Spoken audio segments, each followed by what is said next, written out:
Hey everyone, this is Jason McAvoy with Jason and Portraits, and tonight's tutorial is going to be on adding a hue and saturation adjustment layer, and then using the layer mask to show, hide, reveal whatever you're trying to do.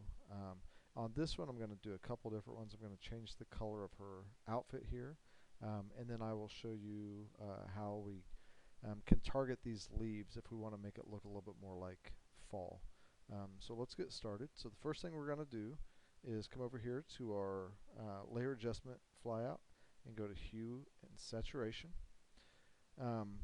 This is obviously in the red tone, so what we're going to do is drop this down to red, and with this little eyedropper here, we're going to click on that, and we're going to come up here and click the color of her dress. And what you'll see is right here, this little slider bar is going to adjust.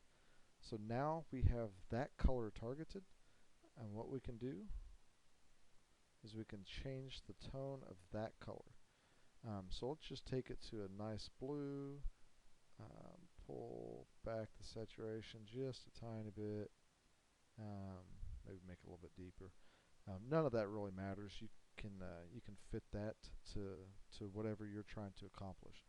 Okay, so we've changed the color of her outfit, but as you can see, we've also changed the color of her lips and her eyes, and now you see down here her hand has some of that color in it.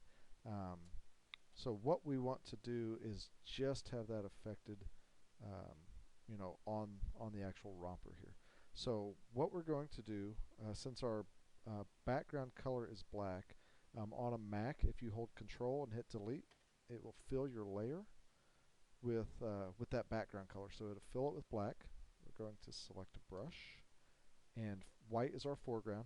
And the way layer masks work, so right now we have this hue and saturation adjustment on top of the background layer, but it's filled with black. So you can see over here it's filled with black.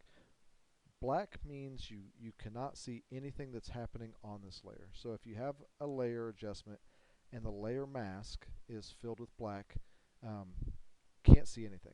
If we were to fill that with white, so since white's our foreground, you can do Alt and Delete, and that'll change it. That will allow that layer mask to show through. So the way I like to do is fill it with black. So again, Control and Delete, and then go in here with the brush, and with white, start painting. So this is going to take some time. I'm not going to get super detailed with it. I'm just going to go and show you kind of what the process would be. You'd obviously want to spend more time, and I'll just kind of walk you through how I do mine. So let's do some of this real quick. These fingers and arms and all that is where you'll want to get around to get a lot more detailed. And I'm not going to. I'm just going to show you a couple things that I do when I'm doing these.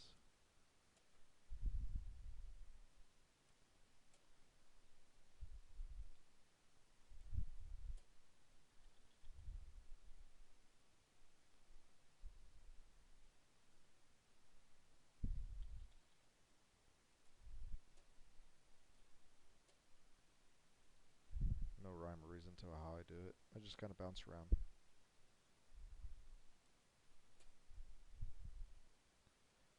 Okay, and you can see here I kind of went over on the finger, and I'm not really worried about that. We'll fix that in a second. To fix it, we just hit the X key. That's going to make our foreground color black, and then we paint that off. So it's pretty simple. If you're familiar with layer masks, you're familiar with how to do all this. One thing I like to do is hit the backslash key, and that will show you where you've painted and where you've not painted. So I always toggle through here to see if there's anything outside that I've missed. And then I very, very rarely run my layer to 100%. Changing colors, you can see that if we took that down to 90%, it's going to turn it purple because you've got the red bleeding through with the blue. So we're going to leave that to 100 on that. And what you can see here is that her lips are no longer blue, you know, her skin's not blue. Obviously I did a horrible job of masking that in, but that's just because it would take me a while to do that. So you can quickly change the color of that, and if you don't like that color, you can always go back in, change that again, because we have the mask selected, so everything else is masked out. Show you this again. If you hold Alt and click on your mask, you can see, this is a good example of what I missed there.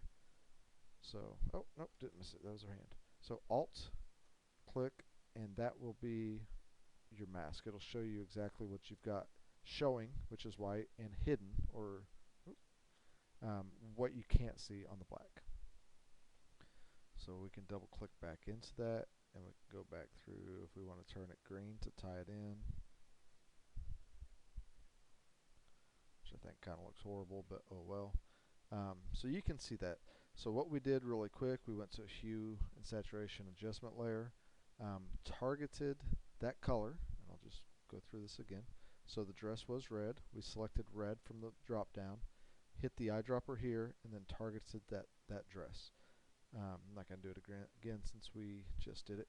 But then after that, you just go in and with your foreground color white, you would hold Control and hit Delete to turn your mask completely black, and then you'd go paint that in. Okay, so let's do another thing. Say we want to leave that red, we want to make it more of a fall color.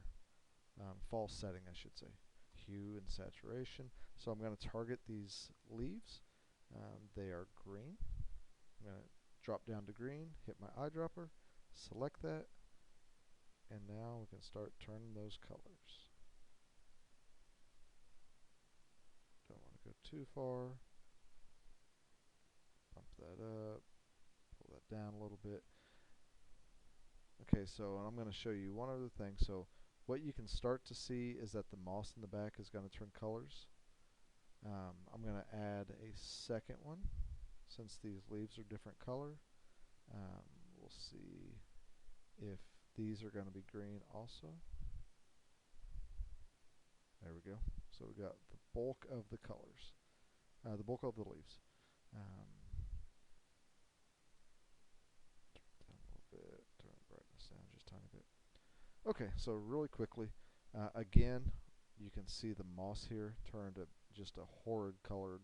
I'd rather have it not that dark stained looking color. So we're going to come in here with our mask. This time I don't want to individually do all of the leaves, so I'm going to leave it selected. I'm going to switch my foreground color to black. You do that by hitting X, and then I'm going to start painting out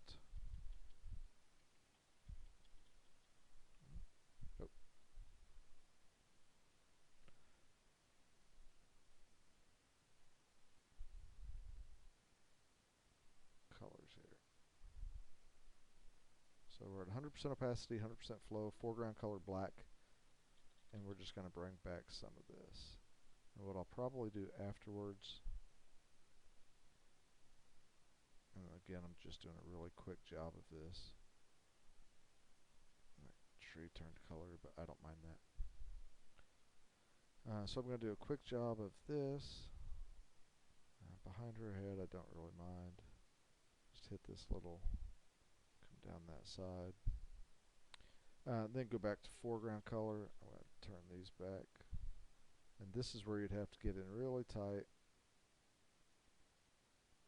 to get all these little leaves done. For the sake of saving time and having you guys watch me do all this, I'm not going to do all that. So X bounces back and forth between white or foreground and black background color. If you want to set your default, you hit D for delta, and that'll put your foreground to white and your background to black.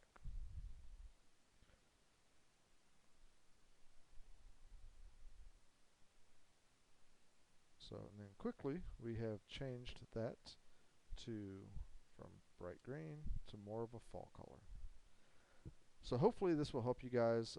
I do this a lot whenever we have dead grass. So if the grass is that dead brown color, you can go in there, select that color. play with your hue and saturation, and turn it green. So if you're shooting in late winter or early spring and everything hasn't bloomed yet, you can go into Photoshop and make everything look like it's a nice, beautiful spring day. So hopefully that helps. If you guys have any questions, like always, just leave me a comment and I will get back to you as soon as I can. Thanks.